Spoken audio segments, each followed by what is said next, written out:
नमस्कार साथियों, स्वागत है आपका दृष्टि आईएएस की इस नई वीडियो में। जैसा कि आप लोग जानते हैं, जून महीने में यूपीएससी की प्रारंभिक परीक्षा होने वाली है और इस प्रारंभिक परीक्षा को ध्यान में रखते हुए हमने आपके लिए एक प्रोग्राम की शुरुआत की है जिसका नाम है target UPSC prelims 2024 current affairs MCQs practice series. इस प्रैक्टिस सीरीज के माध्यम से हम अलग अलग खंडों के अंतर्गत कुछ प्रश्नों को आपके सामने लेकर के आते हैं ताकि आप अपनी तैयारी का सही तरीके से मूल्यांकन कर सके और इस मूल्यांकन के आधार पर अपनी तैयारी में सुधार कर सके ताकि आपकी परीक्षा में आने वाले प्रश्नों को सही करने की आपकी जो एफिशिएंसी है वो बढ़ सके। आज हम जिस खंड पर बात करने वाले हैं वो भूगोल से जुड़ा हुआ है और भूगोल से संबंधित ये तीसरा प्रोग्राम है। तो चलिए प्रोग्राम की शुरुआत करते हैं और आज का पहला प्रश्न देखते हैं। आज का आपका पहला प्रश्न है, क्षुद्र ग्रहों तथा धूमकेतु के बीच क्या अंतर है। आपको क्षुद्र ग्रह और धूमकेतु के बीच अंतर बताना है।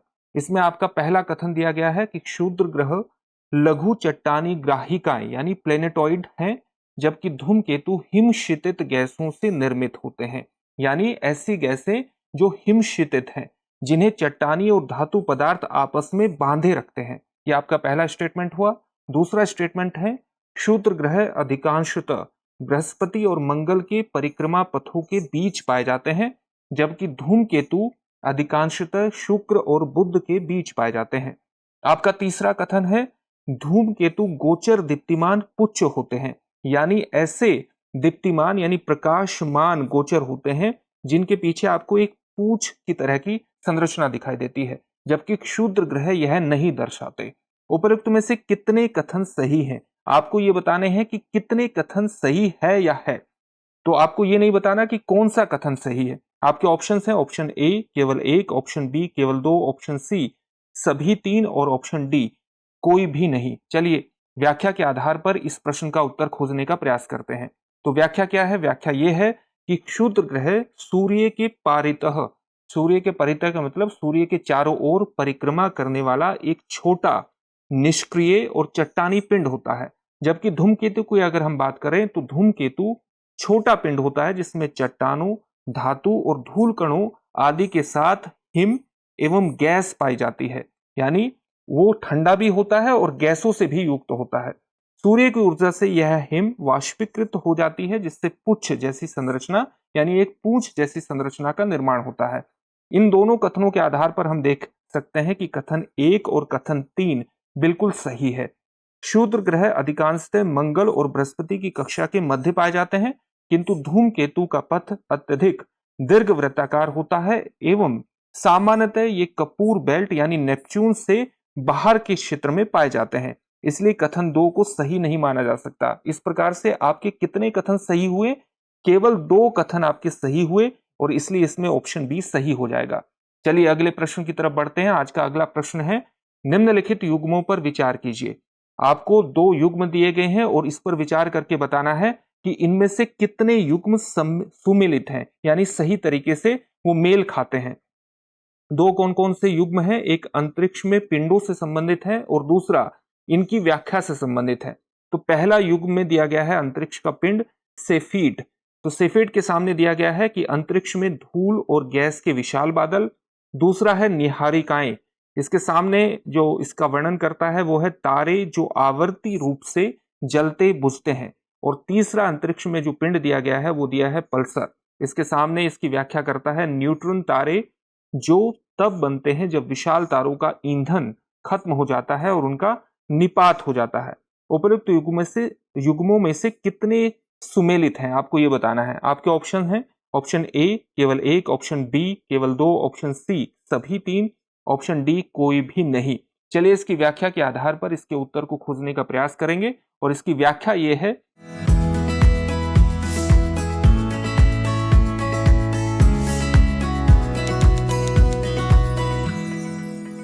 कि सेफीड्स, जिन्हें सेफीड वेरिएबल्स भी कहा जाता है, ऐसे तारे होते हैं जो समय समय पर तीव्र एवं मंद रूप से प्रकाशित होते हैं। इस विशेषता के कारण इन्हें लाखों प्रकाश वर्ष दूर ब्रह्मांडीय मानदंड यानी कॉस्मिक यार्डस्टिक्स के रूप में उपयोग किया जाता है। अतः युग्म ए सुमेलित नहीं है। इसलिए अगर हम आगे निहारिका की बात करें तो उससे भी हम सही उत्तर का पता लगा सकते हैं। तो निहारिकाएं अंतरिक्ष में धूल एवं गैस का विशाल बादल है। कुछ निहारिकाएं एक से अधिक नेबुला एक मृत तारे के विस्फोट से निकली गैस और धूल के माध्यम से बनते हैं, जैसे कि सुपरनोवा। इसलिए दो भी सुमेलित नहीं है। इस प्रकार से आप देख सकते हैं कि ये ऊपर नीचे वर्णन हो गए हैं और इसी के कारण से सही वर्णन सुमेलित नहीं हो पाता है। पल्सर के बारे में अगर हम बात करें तो पल्सर घूर्णन कर रहे न्यूट्रॉन तारे होते हैं जिनमें नियमित अंतराल पर विकिरण के स्पंदन पाए जाते हैं, जो सामान्यतः मिली सेकंड से सेकंड तक होते हैं। इस प्रकार से युग्म 3 सुमेलित नहीं है। तो इसका जो उत्तर हो जाएगा वो उत्तर हो जाएगा कोई भी नहीं, यानी डी ऑप्शन इसका सही उत्तर है। अगला प्रश्न है, निम्नलिखित में से कौन सिद्ध करते हैं कि पृथ्वी एक भू आब यानी जियोइड है? पहला आपका दिया गया है क्षितिज, दूसरा सूर्योदय एवं सूर्यास्त, तीसरा ग्रहण। दिए गए कूट का प्रयोग करके सही उत्तर चुनिए। ऑप्शन ए केवल 1 और 2, ऑप्शन बी केवल 1 और 3, ऑप्शन सी केवल 2 और 3, ऑप्शन डी 1, 2 और 3 यानी सभी। चलिए इसकी व्याख्या देखते हैं और व्याख्या के आधार पर इसके उत्तर को जानने का प्रयास करते हैं। व्याख्या यह है, भू आब यानी जियोइड। जियोइड पृथ्वी की विशेष गोलाकार आकृति है।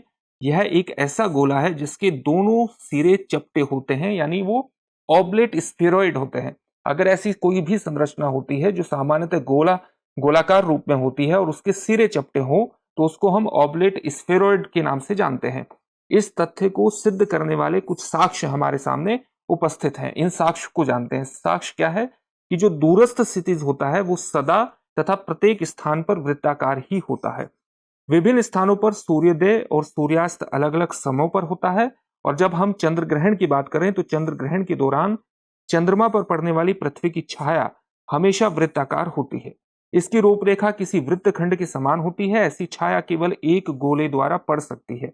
जब पृथ्वी पर समान दूरी पर जनोपयोगी खंभों को सीधा खड़ा किया जाता है, यानी ऐसे खंभे जो सामान्यतः पब्लिकली यूज होते हैं, तो इन जनोपयोगी खंभों को सीधा खड़ा किया जाता है पृथ्वी पर समान दूरी पर, तो वे सटीक क्षैतिज स्तर का निर्माण नहीं करते।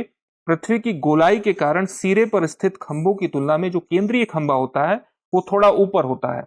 इसलिए इसमें विकल्प डी सही हो जाएगा, यानी 1, 2 और 3 तीनों इसका सही विकल्प है। डी उत्तर होगा प्रश्न 3 का। चलिए अगला प्रश्न देखते हैं। अगला प्रश्न क्या है, पृथ्वी पर गैसों की संरचना के संबंध में निम्नलिखित कथनों पर विचार कीजिए। आपका पहला कथन है, वायुमंडल का अधिकांश द्रव्यमान समताप मंडल की निचली परत तक पाया जाता है। दूसरा कथन है, ग्रीष्म ऋतु के दौरान क्षोभ मंडल की ऊंचाई बढ़ती जाती है और शीत ऋतु के दौरान कम हो जाती है। तीसरा कथन है, तापमंडल में गैसें अत्यधिक उच्च घनत्व के कारण भारी होती हैं। उपरोक्त में से कितने कथन सही है या है? आपको ये बताने हैं कि कितने कथन सही है, इसलिए प्रत्येक कथन के बारे में सही तरह से पता होना, उचित तरीके से पता होना आपके लिए आवश्यक है। इसकी व्याख्या के आधार पर उत्तर को जानने का प्रयास करेंगे। व्याख्या यह है कि वायुमंडल के कुल द्रव्यमान का 99% पृथ्वी की सतह से 32 किलोमीटर के दायरे में ही सीमित है। वायुमंडल की उच्च परत में गैसों का जो अनुपात होता है वो इस तरह से बदलता है कि 120 किलोमीटर की ऊंचाई पर ऑक्सीजन लगभग नगण्य मात्रा में हो जाती है और पृथ्वी की सतह से केवल 90 किलोमीटर तक ही कार्बन डाइऑक्साइड और जल वाष्प पाई जाती है। इस प्रकार से कथन 1 सही हो जाता है। अगर हम क्षोभ मंडल की बात करें तो क्षोभ मंडल वायुमंडल की सबसे निचली परत होती है। इसकी जो औसत ऊंचाई होती है वो 13 किलोमीटर होती है और गर्मी के दौरान इसकी ऊंचाई बढ़ जाती है, जबकि सर्दियों के दौरान जो ऊंचाई है वो कम हो जाती है। इस प्रकार से कथन 2 भी सही हो जाता है। क्षमता मंडल क्षोभ मंडल के ऊपर पाया जाता है और 50 किलोमीटर की ऊंचाई तक ये विस्तृत होता है। इसमें ओजोन परत पाई जाती है। यह परत पराबैंगनी विकिरण को अवशोषित कर लेती है और इस प्रकार से एक महत्वपूर्ण भूमिका निभाती है, विशेष तौर से पराबैंगनी विकिरण से मनुष्य की स्किन को होने वाली हानि से। मध्य मंडल की अगर हम बात करें तो मध्य मंडल में एक बार फिर ऊंचाई में वृद्धि के साथ तापमान कम होने लगता है और 80 किलोमीटर की ऊंचाई तक -100 डिग्री सेल्सियस तक ये तापमान पहुंच जाता है। आयन मंडल की अगर हम बात करें तो आयन मंडल में तापमान ऊंचाई के साथ बढ़ने लगता है। यहाँ मौजूद गैसें बेहद कम घनत्व के कारण हल्की हैं और इसीलिए यहाँ उच्च तापमान के बावजूद भी गर्मी महसूस नहीं होती है। इस प्रकार से कथन 3 सही नहीं है। इस प्रकार से आपके कौन से 2 कथन सही हो जाते हैं और इसमें जो उत्तर होगा केवल 2, यानी बी इसमें उत्तर हो जाएगा। चलिए आज का अगला प्रश्न देखते हैं। आज का अगला प्रश्न है, निम्नलिखित पर विचार कीजिए।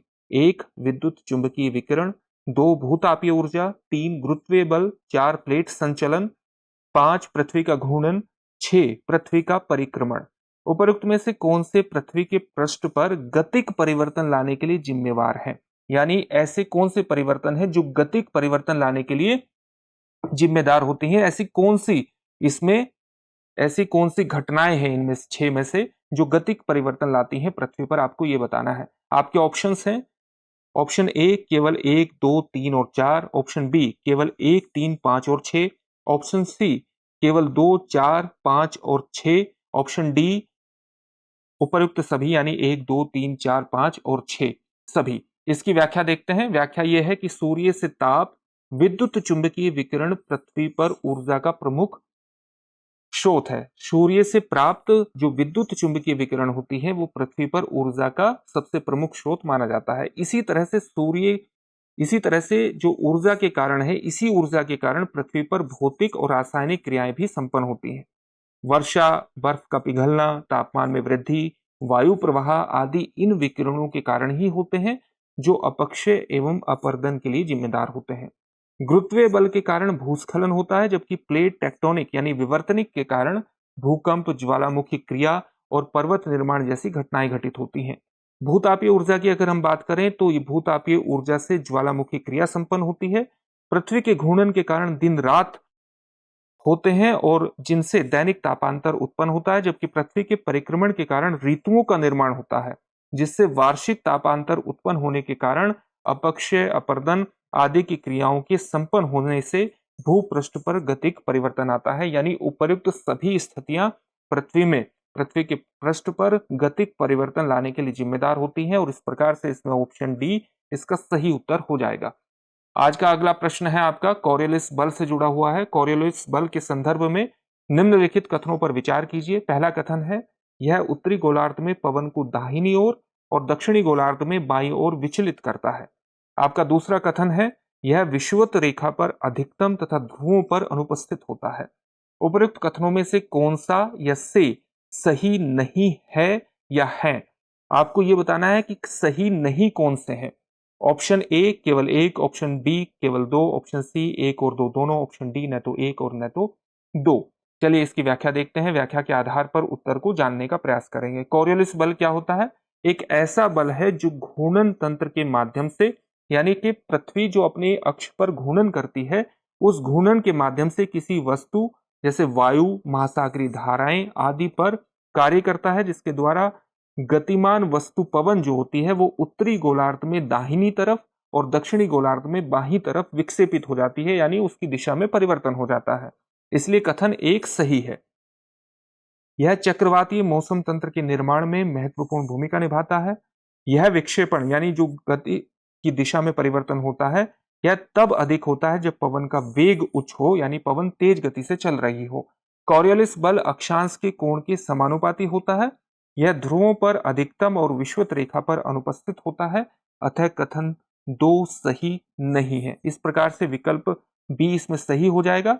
यानी आपसे जो पूछा गया था कि कौन सा सही नहीं है, तो केवल एक कथन सही नहीं है, विकल्प 2 सही नहीं है। इस प्रकार से बी इसका सही उत्तर हो जाएगा। आज का अगला प्रश्न देखते हैं। आज का अगला प्रश्न है, निम्नलिखित में से कितने कारक दिए गए स्थान पर वायु के तापमान वितरण को नियंत्रित करने के लिए उत्तरदायी है?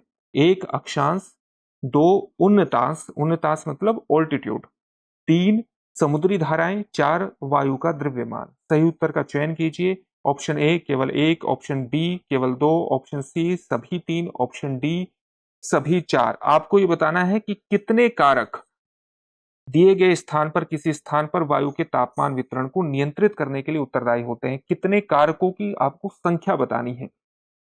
चलिए इसकी व्याख्या देखते हैं। किसी भी स्थान पर वायु का तापमान निम्नलिखित कारकों पर प्रभावित होता है। अक्षांश किस तरह से प्रभावित करता है? ये किसी भी स्थान का तापमान उस स्थान द्वारा प्राप्त सूर्यातप यानी सूर्य से जो उसे ऊष्मा प्राप्त होती है उस पर निर्भर करता है। सूर्यातप की मात्रा में अक्षांश के अनुसार भिन्नता पाई जाती है, अतः उसके अनुसार तापमान में भी भिन्नता पाई जाती है। अगर हम उन्नतांश की बात करें, उत्तुंगता की बात करें यानी ऑल्टीट्यूड की बात करें, तो वायुमंडल में पार्थिव विकिरण द्वारा नीचे की परतों में पहले गर्म होता है। वायुमंडल पार्थिव विकिरण द्वारा यानी पृथ्वी से जो ऊपर की तरफ विकिरणें जाती हैं, उन विकिरणों के द्वारा नीचे की परतों में पहले गर्म होता है वायुमंडल। इसीलिए समुद्र तल के पास के स्थानों पर तापमान अधिक और ऊंचे भागों में स्थित स्थानों पर तापमान कम होता है। अगर हम समुद्र से दूरी की बात करें तो किसी भी स्थान के तापमान को प्रभावित करने वाला दूसरा कारक समुद्र से उस स्थान की दूरी है। स्थल की अपेक्षा समुद्र धीरे धीरे गर्म और धीरे धीरे ठंडा होता है। स्थल जल्दी गर्म और जल्दी ठंडा हो जाता है, इसलिए एक महत्वपूर्ण कारक है। अगर हम वायु संहति या महासागरीय धाराओं की बात करें तो स्थलीय और समुद्री समीरों की तरह यानी हवाओं की तरह वायु संहतियां भी तापमान को प्रभावित करती हैं। जो उष्ण वायु संहतियां हैं यानी जो गर्म वायु संहतियां हैं से प्रभावित होने वाले स्थानों का तापमान अधिक होता है और शीत वायु संहतियों से प्रभावित स्थानों का तापमान कम होता है। इसी प्रकार ठंडी महासागरीय धारा के प्रभाव में आने वाले समुद्री तटों की अपेक्षा गर्म महासागरीय धारा के प्रभाव में आने वाले तटों का तापमान अधिक होता है। इस प्रकार से विकल्प डी इसमें सही हो जाएगा, यानी सभी चार ऐसे कारक हैं जो किसी भी स्थान पर वायु के तापमान वितरण को नियंत्रित करने के लिए उत्तरदायी है। आज का अगला प्रश्न देखते हैं। आज का अगला प्रश्न है, सामान्यतः पृथ्वी की सतह से ऊंचाई बढ़ने के साथ तापमान में घटोतरी होती है, क्योंकि आपको इसका कारण बताना है। का कारण क्या है? पहला दिया गया है कि वायुमंडल पृथ्वी की सतह से केवल ऊपर की ओर गर्म हो सकता है। दूसरा है ऊपरी वायुमंडल में आर्द्रता यानी ह्यूमिडिटी अधिक होती है। तीसरा है ऊपरी वायुमंडल में हवा कम घनी होती है। उपरोक्त में से कितने कथन सही है या है? आपको संख्या बतानी है कि कितने कथन सही है। चलिए व्याख्या के आधार पर देखने का इसको प्रयास करेंगे। व्याख्या क्या है? पृथ्वी का वायुमंडल सूर्य से आने वाली लघु विकिरण तरंगों से गर्म नहीं होता, बल्कि पृथ्वी की सतह से जो परावर्तित दीर्घ तरंगे होती हैं उन विकिरणों द्वारा गर्म होता है। यानी पृथ्वी की सतह से जो तरंगे विकिरित होती हैं उनसे गर्म होता है। यही कारण है कि पृथ्वी का वायुमंडल नीचे से ऊपर की ओर गर्म होता है तथा क्रमशः ऊपर की ओर तापमान में कमी होती जाती है। अतः कथन एक सही है। वायुमंडल के निचले भागों में वायु की सघनता अधिक होती है। इसका प्रमुख कारण है पृथ्वी की गुरुत्वाकर्षण शक्ति, जो वायु में प्रत्येक कण पर गुरुत्व बल अधिरोपित करती है और उसे नीचे ही बनाए रखती है, जिससे वायु की जो सघनता है वो धरातल के समीप अधिक होती है और ऊपर की ओर जाने पर वायु में विरलता आने लगती है। इस प्रकार से कथन 3 सही हो जाता है। वायुमंडल में आर्द्रता की अगर मात्रा की बात करें तो निचले भागों में अधिक होती है तथा ऊपरी वायुमंडलीय भाग में कम आर्द्रता ह्यूमिडिटी पाई जाती है। इस प्रकार से कथन 2 सही नहीं होता और इसमें विकल्प बी सही हो जाएगा। यानी कितने कथन सही है? 2 कथन सही है, तो इस प्रकार से विकल्प बी सही हो जाता है। चलिए अगला प्रश्न देखते हैं। अगला प्रश्न क्या है? पृथ्वी पर जीवन के लिए आवश्यक वायुमंडल के संदर्भ में निम्नलिखित कथनों पर विचार कीजिए। पहला कथन है, कार्बन डाइऑक्साइड तथा जलवाष्प की अपेक्षा ऑक्सीजन की उपस्थिति अधिक ऊंचाई तक पाई जाती है। दूसरा कथन है, कार्बन डाइऑक्साइड सौर विकिरण के लिए पारदर्शी है जबकि पार्थिव विकिरण के लिए अपारदर्शी है। तीसरा कथन है, जलवाष्प की वायुमंडल में उपस्थिति ऊंचाई के साथ बढ़ती जाती है। चौथा कथन है, वायुमंडल में उपस्थित धूल कणों का सबसे अधिक जमाव उष्ण व शुष्क मरुस्थलों में हवा में शुष्कता के कारण देखने को मिलता है। आपको बताना है कि उपरोक्त में से कितने कथन सही नहीं है। आपको यह बताना है कि कितने कथन सही नहीं है, ये नहीं बताना कि कौन सा कथन सही नहीं है। तो चलिए व्याख्या के आधार पर इसके उत्तर को जानने का प्रयास करेंगे। वायुमंडल के कुल द्रव्यमान का, जैसा कि अभी आपको बताया गया था, 99% पृथ्वी की सतह से 32 किलोमीटर की ऊंचाई तक स्थित होता है। कार्बन डाइऑक्साइड की अगर हम बात करें और जलवाष्प की, तो पृथ्वी की सतह से 90 किलोमीटर की ऊंचाई तक ही ये पाए जाते हैं, जबकि 120 किलोमीटर की ऊंचाई पर ऑक्सीजन की मात्रा नगण्य हो जाती है। कार्बन डाइऑक्साइड सौर विकिरण के एक अंश को सोख लेता है तथा उसके कुछ भाग को पृथ्वी की सतह पर प्रतिबिंबित करता है, यानी रिफ्लेक्ट करता है। पिछले कुछ वर्षों में जीवाश्म ईंधनों के दहन के कारण इसके आयतन में वृद्धि हुई है। जलवाष्प की बात करें तो जलवाष्प वायु में उपस्थित एक परिवर्तनीय गैस है जो ऊंचाई के साथ घटती जाती है। यह सूर्य से निकलने वाले ताप के कुछ भाग को अवशोषित कर लेती है तथा पृथ्वी से निकलने वाले ताप को संग्रहित करती है। यह वायु को स्थिर करती है, वायु को स्थिर तथा अस्थिर होने में योगदान देती है। सूखी हवा होने के कारण विषुवतीय व ध्रुवीय प्रदेशों की तुलना में धूल कणों का सबसे अधिक जमाव उपोष्ण व शीतोष्ण प्रदेशों में पाया जाता है। इस प्रकार से कथन 1 और 2 सही है, जबकि कथन 3 और 4 सही नहीं है। जब हम उपोष्ण और शीतोष्ण की बात करते हैं तो आपको सामान्य तौर से पता होना चाहिए, मान लिया ये पृथ्वी है और पृथ्वी को दो भागों में विभाजित करती है विषुवत रेखा, यानी 0 डिग्री की विषुवत रेखा। इसके उत्तर में कर्क रेखा होती है 23.5 डिग्री के कोण पर, और इस प्रकार से दक्षिण में 23.5 डिग्री के कोण पर मकर रेखा होती है। इसके बाद इस पृथ्वी को सही तरह से विभाजित 66.5 डिग्री के कोण पर किया जाता है, और ऊपर भी उत्तरी गोलार्ध में भी 66.5 डिग्री के एक कोण से एक अलग अलग मौसमी दशाओं के आधार पर, ऋतुओं की दशाओं के आधार पर इसका निर्धारण होता है। तो अगर हम उपोष्ण, ये जो पृथ्वी के कर्क रेखा से मकर रेखा के बीच का क्षेत्र होता है, इसे उष्ण कटिबंधीय क्षेत्र कहते हैं। इसके ऊपर का क्षेत्र उत्तरी गोलार्ध में यानी 23.5 से 66.5 डिग्री के बीच का जो क्षेत्र होता है, इसको हम शीतोष्ण कटिबंध के नाम से जानते हैं, और इसी प्रकार से दक्षिण में इस क्षेत्र को दक्षिणी शीतोष्ण कटिबंध के नाम से जानते हैं। और जो ऊपर का सबसे ध्रुवीय क्षेत्र होता है, इसको हम शीत कटिबंध के नाम से जानते हैं, यानी उत्तरी गोलार्ध में स्थित उत्तरी शीत कटिबंध और दक्षिणी गोलार्ध में स्थित दक्षिणी शीत कटिबंध। इसी प्रकार से अगर हम उपोष्ण की बात करें तो उपोष्ण को सामान्य तौर से 30 डिग्री से 45 डिग्री के बीच के स्थान को अक्षांश के आधार पर विभाजित किया जाता है, चाहे ये उत्तरी गोलार्ध की बात हो और चाहे दक्षिणी गोलार्ध की बात हो। इसी प्रकार से शीतोष्ण कटिबंध का हमने आपको क्षेत्र बताया कि किस प्रकार से जो शीतोष्ण कटिबंध होता है वो उत्तरी गोलार्ध और दक्षिणी गोलार्ध में 23.5 डिग्री से 66.5 डिग्री के बीच स्थित होता है। तो इनका कैटेगराइजेशन, इनका वर्गीकरण आपको पता होना चाहिए, तभी आप इसको सही तरह से समझ सकते हैं। तो इसमें उत्तर क्या हो जाएगा? उत्तर हो जाएगा इसका बी, यानी 2 इसमें कथन सही हैं, 2 कथन गलत हैं। तो कितने कथन सही नहीं है आपसे ये पूछा गया था, तो इसका उत्तर होगा केवल 2, ऑप्शन बी। चलिए आज का अगला प्रश्न देखते हैं। अगला प्रश्न है, निम्नलिखित कथनों पर विचार कीजिए। आपका पहला कथन है, डोलड्रम विषुवत वृत्त के पास एक अल्प दाब क्षेत्र है जहां सनातन पवन शांत है। कथन 2 है, अल्प दाब विषुवत वृत्त पर ऊष्मा के कारण बनता है जिससे वायु ऊपर उठती है तथा उत्तर और दक्षिण दोनों ओर चलती है। आपके जो ऑप्शन दिए गए हैं वो ये है कि ऑप्शन ए दोनों कथन सत्य हैं और कथन 2 कथन ए का सही स्पष्टीकरण है। ऑप्शन बी है दोनों कथन सत्य है किंतु कथन 2 कथन ए का सही स्पष्टीकरण नहीं है। ऑप्शन सी कथन 1 सत्य है किंतु कथन 2 सत्य नहीं है यानी असत्य है। ऑप्शन डी कथन 1 असत्य है यानी सही नहीं है किंतु कथन 2 सत्य है। इसकी व्याख्या के आधार पर इसके उत्तर को देखते हैं। वर्ष भर सूर्य की किरणें लंबवत पड़ने के कारण विषुवत वृत्त यानी भूमध्य रेखा के आसपास के क्षेत्र पर तापमान अधिक रहता है, जिससे हवाएं गर्म होकर फैलती हैं, ऊपर उठती हैं, जिससे विषुवत वृत्त पर निरंतर निम्न वायुदाब का क्षेत्र बनता है, यानी निम्न वायुदाब का एक बड़ा क्षेत्र के निर्माण को वो जन्म देती है, जिससे तापजन्य यानी थर्मली इंड्यूस्ड न्यून दाब वायु दाब पेटी का निर्माण होता है। विषुवत वृत्त के पास 0 डिग्री से 5 डिग्री उत्तरी और दक्षिणी अक्षांश तक हवाओं की गति कम होने के कारण वातावरण शांत रहता है, अतः इसे शांत पेटी अथवा डोलड्रम कहते हैं।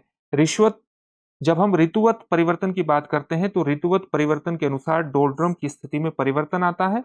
डोलड्रम की जो पेटी है वो सूर्य के ऋतुवत आभासी उत्तरायण यानी उसके उत्तर की दिशा में होने की स्थिति को प्रकट करता है, उत्तरायण, और आभासी दक्षिणायन यानी दक्षिण में होने की स्थिति को होने के कारण क्रमशः उत्तर और दक्षिण की ओर खिसक जाती है।